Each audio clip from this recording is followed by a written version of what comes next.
Aqui é Luciana Garola, de volta, trazendo mais algumas informações sobre programação, ajuste e principalmente verificação dos aparelhos auditivos através do mapeamento de fala. E hoje eu trago uma curiosidade para você. Você já pensou o que um músico com os ouvidos treinados, engenheiro de som, teria a nos dizer sobre a programação dos aparelhos auditivos? Pois é exatamente essa experiência que o meu amigo Davi Feldman, músico e engenheiro de som, se propôs a fazer.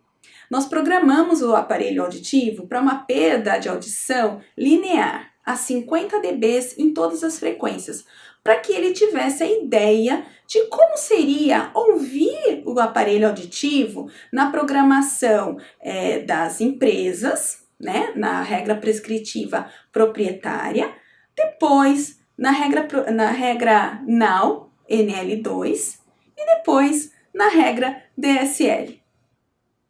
Vamos ver o que ele tem a nos dizer? Meu nome é Davi Feldman, eu sou músico, né, pianista, produtor musical, engenheiro de som também. A gente está aqui testando os aparelhos auditivos aqui, porque eu quero realmente entender aqui o que acontece com o paciente, né, quando ele vai com perda auditiva, quando ele vai botar um aparelho. Eu estou querendo realmente provar um pouquinho, quero ouvir o que está acontecendo. Primeiras impressões com o seu aparelho. Então, É, vamos contar um pouquinho. Essa primeira programação é com a regra prescritiva da empresa.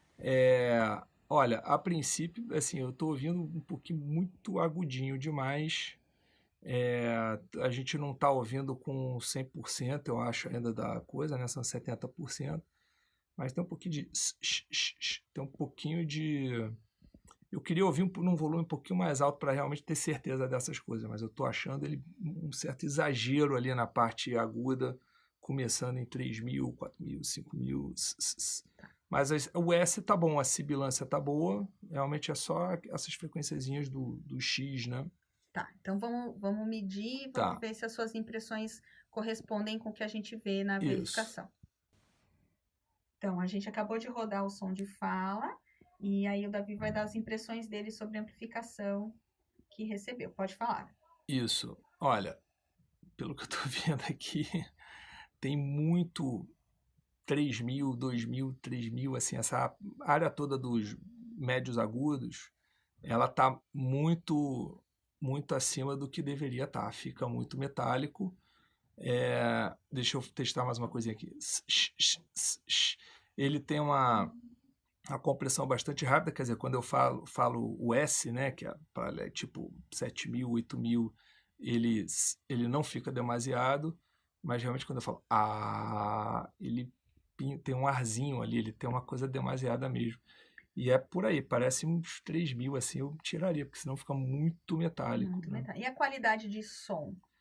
Fica natural? O que você... A qualidade de som, eu acho que assim a gente tem que primeiro mexer nisso aí, porque o X está um pouquinho demasiado, né? E o X começa ali em né, 2.500, 3.000. Eu acho que realmente de 3.000 para cima até uns 6.000, 7.000. Quer dizer, essa área toda poderia, na minha opinião, poderia baixar um pouquinho, baixar pelo menos algo do tipo, sei lá, uns 4 dB, uma coisa assim. Pode abrir o olho, veja se bateu. Abrir o olho.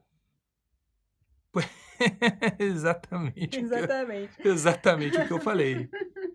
Ah lá, 3.000, tá, exatamente. Mostra o slide aí da tela pra gente ver. A gente mudou a regra. Agudinho ali em 8.000, assim, mas assim, que não é natural, entendeu? Isso aqui no ouvido do paciente, ele não vai gostar. E vou testar os S's aqui, o X também. O X até que fica legal. Na realidade, a sensação que eu tenho ouvindo isso aqui, daqui a pouco a gente vai medir com o mapeamento, mas a sensação é que eu acho que naquela área ali, que em geral é problemática, né, de 2.500, 3.000, ele até está razoável, mas ele pintou um agudinho lá em cima que eu não gostei, que eu tiraria isso um pouquinho. Vamos ver agora a avaliação da verificação, né? Pronto. Então, estamos continuando a ouvir aqui. eu ainda acho, a sensação é que o som melhorou um pouquinho, mas ele ainda está um pouco magro. E parece que realmente essa sobra tem uma coisa aqui que eu ouço, que no aparelho aqui a gente não conseguiu identificar, que é um 8000 lá em cima, ou mais até, não sei se esse aparelho fala um pouquinho mais do que 8000, mas é um 7000, 8000, que está o tempo todo ali, mas aqui no aparelho mostra que teoricamente está no alvo. Bom, agora a gente mudou. Agora a gente mudou de regra prescritiva. Estou ouvindo aqui a nossa terceira regra, que a gente não vai dizer qual é. E realmente, poxa, agora o som tá mais natural, menos compressão, bem menos. Eu vou testar aqui um pouquinho. Tá muito mais natural. Assim, a relação de barulhos pequenos com... Agora, tem um X está muito alto. 2.500, 3.000, 4.000, eu abaixaria. A gente ainda não fez a medição no AudioScan. Vamos ver se o AudioScan vai bater com o que eu estou falando.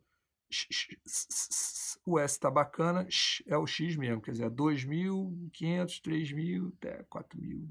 Eu abaixaria um pouquinho, mas eu acho que abaixando isso, o som fica bem legal, não tem muita compressão, fica mais natural. Então essa regra aqui, até agora, acho que é a que eu curti mais. Pronto, quais as impressões depois da avaliação? Bom, da avaliação, a gente viu que eu acertei o tal do 3.000 e tal, que realmente está alto. E teve uma coisinha que eu não peguei, porque na realidade eu estava fazendo os testes com a minha voz, e a minha voz ela está direcionada para lá. E aí, quer dizer, eu não ouço tão direto, mas o AudioScan ele pegou aqui uma frequência um pouquinho mais embaixo, que é uns 1.500 por aí, 2.000, que também estava pegando. Eu não peguei tanto porque a minha voz ela não é tão direcional, mas quando ele tocou o áudio, eu ouvi isso aí, isso me incomodou também. Então, assim, até agora a minha opinião tá batendo com a do AudioScan e o X continua meio chatinho, o S tá bom, no princípio é isso. E então, das 3 regras utilizadas, essa... Não, essa aqui tá muito melhor